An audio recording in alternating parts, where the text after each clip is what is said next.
എല്ലാവർക്കും നമസ്കാരം. പുതിയൊരു വീഡിയോയിലേക്ക് എല്ലാവർക്കും സ്വാഗതം. ഞാനിപ്പോൾ എത്തി നിൽക്കുന്നതേ മലമ്പുഴ ഡാമിന് തൊട്ട് താഴെയാണ്. അവിടെ മലമ്പുഴ യക്ഷീനെ കണ്ടില്ലേ? നമുക്ക് ഈ കാണുന്ന തൂക്കുപാലത്തിലൂടെ കയറി അപ്പുറത്തേക്ക് പോകാം.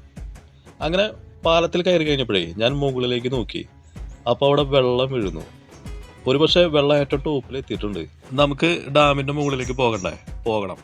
ആദ്യം നമുക്ക് യക്ഷീനെ കണ്ടിട്ട് വരാം. പിന്നെ ഇത് ഇവിടുത്തെ പതിറ്റാണ്ടുകൾ വർഷം പഴക്കമുള്ള സിപ്പ് ലൈൻ 1991 ഇത് ആരംഭിച്ചത്. അങ്ങനെ നമ്മൾ മലമ്പുഴ യക്ഷിയുടെ അടുത്ത് എത്തിയിരിക്കുകയാണ്. ഈ പ്രതിമയുടെ ശില്പി ശ്രീ കാനായി കുഞ്ഞിരാമനാണ്. 1969 ഈ പ്രതിമയുടെ പണി പൂർത്തീകരിച്ചത്.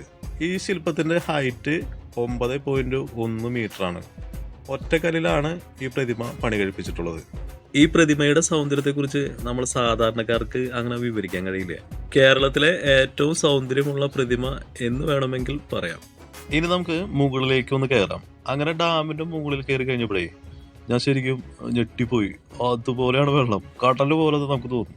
ഈ പാലക്കാടത്തെ കാറ്റിനെ കുറിച്ചൊന്നും പറയേണ്ട കാര്യമില്ലല്ലോ. ഈ പാലക്കാടൻ കാറ്റ് നല്ലപോലെ ഓളങ്ങൾ ഉണ്ടാക്കുന്നുണ്ട്. ഇങ്ങനെ വെള്ളം നല്ലപോലെ ഓളം വെട്ടുന്നത് കൊണ്ടാണ് താഴേക്ക് അങ്ങനെ തെറിച്ചു പോകുന്നത്. ഡാമിൽ നിന്ന് താഴേക്ക് ഞാൻ നോക്കിയപ്പോൾ കണ്ട കാഴ്ച മനോഹരമായിരുന്നു. പുഴ, മല, പൂന്തോട്ടം. മലമ്പുഴ ഗാർഡൻ നല്ല രീതിയിൽ തന്നെ മെയിൻറ്റെയിൻ ചെയ്ത് വരുന്നുണ്ട്. പൂച്ചെടികൾ മാത്രമല്ല, നല്ല പൂമരങ്ങളുണ്ട്, മനോഹരമായ പൂക്കൾ നിറഞ്ഞ മരങ്ങൾ. പിന്നെ വേറൊരു കാര്യം പറഞ്ഞോട്ടെ, നിങ്ങൾ ഈ ചാനൽ ഇതുവരെയായിട്ടും സബ്സ്ക്രൈബ് ചെയ്തിട്ടില്ലെങ്കിൽ സബ്സ്ക്രൈബ് ചെയ്യുക. എങ്കിൽ മാത്രമേ ചാനൽ മുന്നോട്ട് കൊണ്ടുപോകാൻ സാധിക്കുകയുള്ളൂ. പിന്നെ ഞാനിവിടേക്ക് വന്നത് പ്രൈവറ്റ് ബസ്സിലാണ് പോകുന്നതും. അതുപോലെ തന്നെ പാലക്കാട് ജില്ലയിലൂടെയുള്ള പ്രൈവറ്റ് ബസ്സിലുള്ള യാത്ര ബഹു രസമാണ്. കാരണം തമിഴ് പാട്ടൊക്കെ കേട്ട് ആസ്വദിച്ച് പോകാം. പിന്നെ ഗ്രാമീണ കാഴ്ചകൾ കാണാം, നെൽപ്പാടങ്ങൾ കാണാം. രസം തന്നെയാണ്.